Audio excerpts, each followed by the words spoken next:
I was thinking earlier this morning how I would phrase some questions to you on the whole topic of knowledge, the knowledge workplace, and what's happened to it. I was thinking if we had a book that's going to be published at the end of this century about the last 200 years of the knowledge workplace in the world, we're sort of right in the middle of it right now. And as people then look back on this period, what do you think they're going to see?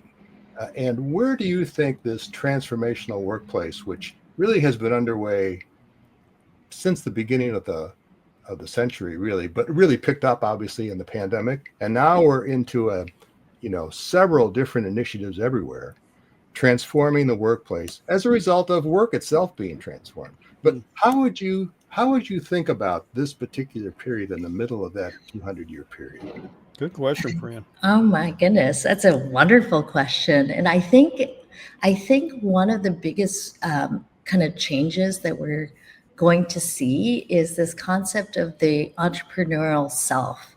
I think, especially now, our relationships with companies are changing. We used to be employees of companies. Mhm. And I think what's really fundamentally changing is that we're in partnership with our companies now.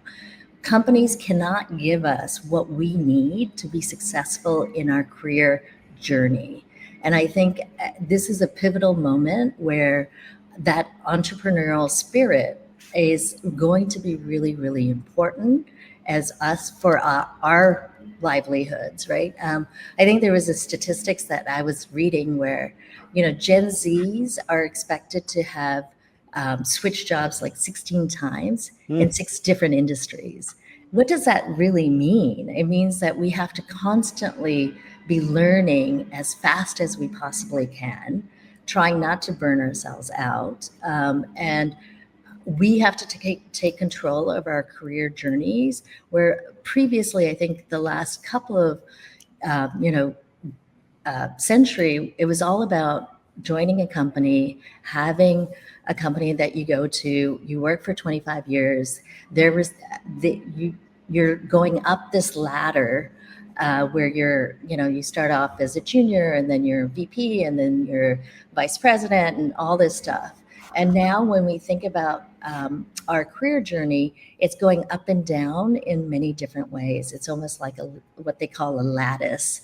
And what that means is that you're driven more by the learning opportunity that you're getting from the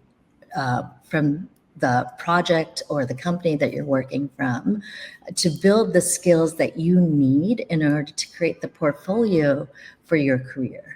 And I think that's going to be fundamentally different than how we've approached work and the way our relationship has been with work. And so there's this concept of the entrepreneurial self, where, previously, and this is happening within large companies today, you have to take ownership of your career journey.